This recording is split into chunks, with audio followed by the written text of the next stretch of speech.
Welcome back. My guest tonight, Dr. Murray Sabrin of Fort Lee. Dr. Sabrin is a professor of finance at the Anisfield School of Business at Ramapo College. He is also a member of Ron Paul's National Finance Committee. Welcome, Dr. Sabrin. Good to see you, Joanne. Ron Paul running for president. Here you are. Tell us why you're on his committee. I've known the congressman for 25 years. I met him in Washington at a conference, and I've supported his campaigns for Congress over the years. He ran for president as a Libertarian Party candidate in the Congress in 1996 and has been one of the greatest defenders of individual liberty and free enterprise and a non-interventionist foreign policy since he's been back in Congress. And now he decided to run for president to take that message across the country, which is resonant from Maine to Miami and from Portland to Alabama. And how is it playing out here in New Jersey? Well, the people of New Jersey should embrace someone who believes in a strong military defense, but not policing the world, someone who believes in border security, someone who believes in getting rid of the income tax, which would certainly help the people of New Jersey with their living standards, someone who believes in protecting our civil liberties. He voted against the Patriot Act.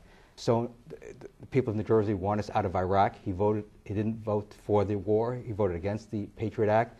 He's been a true constitutional congressman, taking his responsibility seriously to uphold his oath of office to defend and protect the Constitution. Now, he's a Republican. Correct. He's running as a Republican. Absolutely. But philosophically, he is a libertarian, very much like yourself. And you have run for Congress and for governor and for in the gubernatorial race. Right. With very much similar philosophical leanings, right? Absolutely. The Republican Party calls itself a big tent. There are conservative Republicans, there are conservative libertarian Republicans, there are so-called moderate Republicans, there are liberal Republicans, so it's a big tent.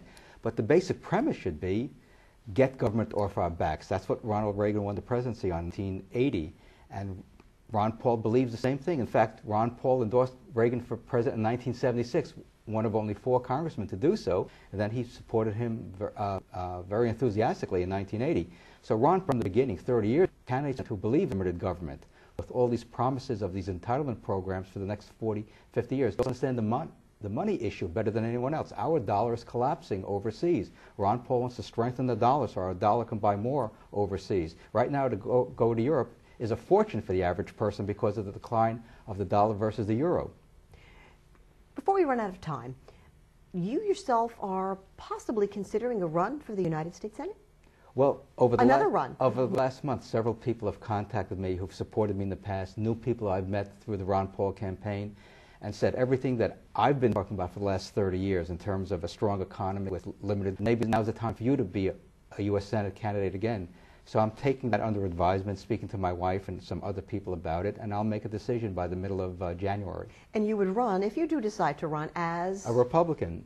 A Ron Paul Republican. That's what the country now needs, is Ron Paul Republicans. And what I think is going to happen over the next several years is there's going to be a total realignment of American politics because of Ron Paul's campaign.